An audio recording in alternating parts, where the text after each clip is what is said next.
Alors Dimitri, une question d'une auditrice reçue il y a quelques minutes. Dimitri, est-ce que la lutte gréco-romaine fait mal? Et si oui, où est-ce qu'elle fait mal? Et d'ailleurs, quel est le but de la lutte gréco-romaine? Alors, c'est une bonne question. Le but de la lutte, du coup, le but ultime, je dirais, c'est de mettre les deux épaules de l'adversaire au sol pendant 3 secondes, donc ce qui s'appelle le tombé, ce qui va être le but ultime. Ou sinon, en gréco-romaine plus particulièrement, on peut gagner en mettant 8 points d'écart. Donc, comment on met des points? Il y a des points qui valent, il y a des prises qui valent 2 points, pardon. Donc, quand on oriente le dos de l'adversaire au sol en partant du sol, ou bien qu'on le projette sur le ventre en partant debout, du coup 2 points. Les prises à 4 points. Quand on oriente le dos de l'adversaire au sol avec une projection en partant de debout, c'est un peu, voilà. Et J'imagine que c'est plus visuel. ouais, voilà, c'est plus visuel. Et du coup, quand on fait une grosse prise, du coup, où l'adversaire, c'est en fait au niveau de la spectacularité. Une grosse prise spectaculaire où il tombe sur le dos, ça va faire 5 points. Et du coup, est-ce que la lutte fait mal? Et si oui, où? En réalité, la lutte, ça fait mal partout. Ça fait mal partout, ça fait mal à la nuque, aux oreilles. On connaît bien les lutteurs pour leurs oreilles. Ça fait mal aux doigts. Mais si je devais choisir une partie, moi, je dirais les doigts. Les doigts, parce qu'en fait, on est toujours là à se tordre les doigts, alors que c'est interdit, hein, mais bon, tout le monde ne respecte pas cette règle. Donc, quand on te tord les doigts, forcément, tu dois les tordre aussi pour pas perdre l'avantage de saisie. Ouais, ça fait très mal, j'imagine, ça, non? Bah ouais, ça fait mal. Et puis même les arthroses de doigts et tout, enfin, voilà, c'est pas top, quoi. Vous êtes accompagné par des médecins, justement? Oui, oui, franchement, à l'INSEP, il y a vraiment rien à dire là-dessus, hein. Dès que l'on se blesse, on peut avoir des examens et puis même un traitement dans les 2 jours à venir, tout ça dans les 2 jours à venir, alors que j'entends qu'il y a des personnes qui attendent 1 mois pour avoir une échographie. Ça me paraît fou. Et pourtant, c'est la vraie vie, c'est comme ça. Mais bon, à l'INSEP, du coup, quand tu es suivi ou quoi, il n'y a vraiment pas ce problème-là. Et en tant qu'athlète, vous avez des passe-droits, justement? Vous passez devant les autres? À l'INSEP, il y a une certaine catégorie qui peuvent passer devant. Ouais, on peut passer. En tout cas, vu que c'est la Terre des champions, entre guillemets, on a le droit de passer devant les personnes qui viennent juste pour prendre un rendez-vous comme ça. Parce qu'on peut prendre des rendez-vous maintenant à l'INSEP quand on est une personne étrangère à l'INSEP. Mais oui, c'est vrai qu'on peut passer devant. C'est quoi l'INSEP? Vous pouvez nous L'I- préciser? L'INSEP, c'est l'Institut national du sport, de l'expertise et de l'expertise de la performance, de l'excellence de la performance. Et ça représente quoi pour vous?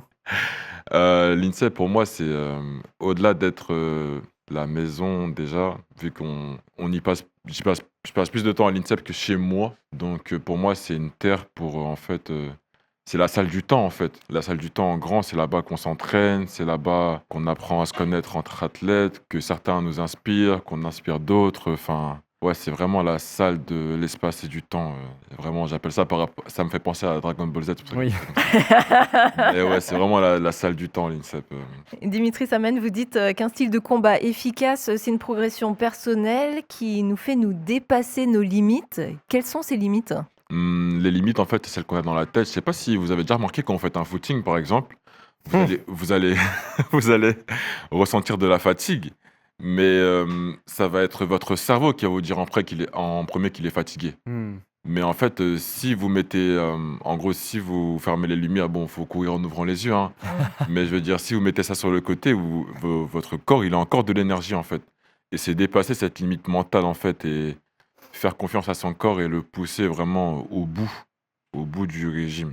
Mais alors, on pourrait croire quand même que c'est une façon de ne pas écouter son corps. Est-ce que vous êtes d'accord avec ça, Dimitri? Je suis d'accord avec ça. On n'écoute pas son corps, donc, et on l'oblige à aller dans une certaine direction. En tout cas, ça dépend de votre niveau et de votre volonté de progresser. Mais oui, je trouve que parfois, et même souvent, faut se faire mal. En tout cas, c'est la mentalité de la lutte, en fait. Nous, si on se fait pas mal, on ressent pas notre progression correctement, en fait. Hmm. Faut qu'on se fasse mal. Après l'entraînement, si tu peux vomir, faut vomir. C'est que tu as fait une bonne séance. Ah bon, vraiment? Bah ouais, en plus, ça, c'est un truc que Marie-Josée Pérec, que je connais bien, du coup, qui est une réelle mentor.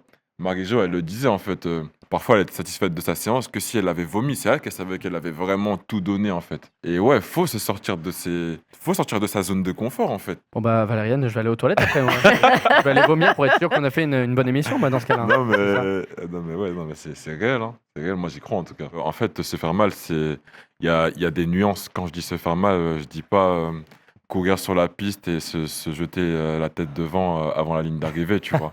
Ce que je veux dire quand je dis se faire mal, c'est voilà, si dans ta tête, par exemple, tu penses que tu peux faire 10 pompes sur les, bon, je veux dire pas sur les genoux, donc sur les mains et les pieds, ben, je veux dire à 5, quand t'en peux plus, mets-toi sur les genoux et puis, je sais pas, fais-en 5 de plus, tu vois. En gros, t'arrêtes pas à 5 parce que juste ta tête et ton corps te disent que tu peux plus en faire, tu vois ce que je veux dire? C'est ça que je veux dire. Après, faut pas non plus faut pas se déchirer, si c'est pas vulgaire. Il y a toujours une manière de persévérer alors. Oui, voilà, c'est ça. Faut pas se déchirer à chaque entraînement, mais parfois, ouais, faut sortir de sa zone de confort et puis ouais, aller chercher ses limites. Dimitri, Samen, ce que vous dites là, ça semble assez similaire avec ce qu'on retrouve dans la vie chrétienne. Exactement. C'est un beau parallèle. C'est un super beau parallèle. Et ouais, parfois c'est dur, parfois on tombe, parfois on n'a pas envie, et pourtant, en fait, on sait pourquoi on le fait, et que ce soit le sport ou la vie chrétienne, voilà, la vie chrétienne, on le fait pour le salut, et le sport, moi, si je me fais vomir, je le fais parce que je sais que entraînement difficile, combat facile. Hmm. C'est une vraie lutte aussi au niveau de la foi chrétienne, une lutte intérieure. Une lutte intérieure, ouais, contre sa chair, contre ses mœurs. Et Contre- quelle discipline on peut avoir pour faire notre foi notre allié? Quelle discipline on peut avoir pour faire notre foi, notre allié? Je dirais les habitudes. Prendre des bonnes habitudes, ne pas tomber dans la facilité, ne pas tomber dans le fait de se trouver parfait ou dans la suffisance. Voilà. En fait, dans la foi chrétienne, je trouve faut toujours se dire qu'on peut progresser, en fait. Parce qu'il n'y a personne de parfait, on fera tous des péchés, on a tous des désirs qui sont, voilà, des désirs de la chair, mais combien de temps on va se battre contre ces désirs, et puis combien de temps on va pas se battre, quoi. Je veux dire, faut faire son choix, hein. Faut être blanc ou noir, chaud ou... Enfin non. Ah ouais, non, non. C'est bizarre ça. Non, faut être rouge ou bleu. Faut être rouge ou bleu, chaud ou froid, mais en tout cas pas tiède, quoi. Dimitri, vous avez un rituel de préparation avant une compétition, et puis ce rituel de préparation, est-ce que c'est au-delà d'une superstition dans le sport de haut niveau pour vous? Mon rituel de préparation, il se décompose en physique et spirituel, dans le sens où, du coup, en tant que lutteur, on a souvent les régimes. Donc, je vais perdre du poids, me sentir de mieux en mieux, de plus en plus léger. Ça va me faire du bien au niveau de mon corps, tout en mangeant bien, en donnant du bon carburant à mon corps. Et au niveau spirituel, en fait, je vais prier comme d'habitude, peut-être un peu plus, j'avoue. Je vais pas mentir là-dessus. Je vais prier un peu plus, essayer d'être plus dans ma bulle, vraiment, pour passer un maximum d'intimité, de moments d'intimité avec Dieu, pour savoir en gros, parfois même qu'il me donne des noms de prises que je vais essayer, des stratégies. Et puis voilà, ouais, ça va être ça mon petit rituel à moi, je trouve. Dimitri, on va vous laisser le mot de la fin. Est-ce que vous avez un mot d'encouragement ou une prière peut-être pour les athlètes sélectionnés pour ces JO? Honnêtement, pour les athlètes des JO, je leur souhaite vraiment que la réussite, je leur souhaite de briller. Je prie pour que, en gros, nos athlètes fassent briller la France, et même si dans tous les cas on sera fiers d'eux, qu'ils fassent le nécessaire pour que eux-mêmes aussi soient fiers d'eux. Et sinon, un mot pour la fin, eh ben, je peux pas m'empêcher de le dire, hein, ben, repentons-nous tous, Hmm. parce que voilà, la fin est proche, que c'est important, et puis vraiment, c'est super, super important de De se repentir, mais qu'est-ce que ça veut dire, Dimitri? se repentir. Je dirais que ça veut dire reconnaître ses péchés et les avouer. Pas, faut pas forcément aller dans une église et s'asseoir dans une cage où il y a quelqu'un de l'autre côté, et puis se repentir. En fait, ça peut commencer par se poser chez soi, en fait, fermer la porte de sa chambre, et puis prier, et tout simplement dire à Dieu tout ce qu'on sait qu'on fait de pas bien, en fait. Et voilà, avec une réelle volonté, en fait, de vouloir l'arrêter, eh ben l'arrêter. Voilà, la repentance, c'est la base pour chaque croyant, et puis je suis persuadé que ça peut avoir que des bonnes retombées dans nos vies. Merci beaucoup Merci Dimitri beaucoup. Samen d'avoir pris le temps de nous rejoindre dans notre studio éphémère de Merci à Paris. vous. Merci à vous.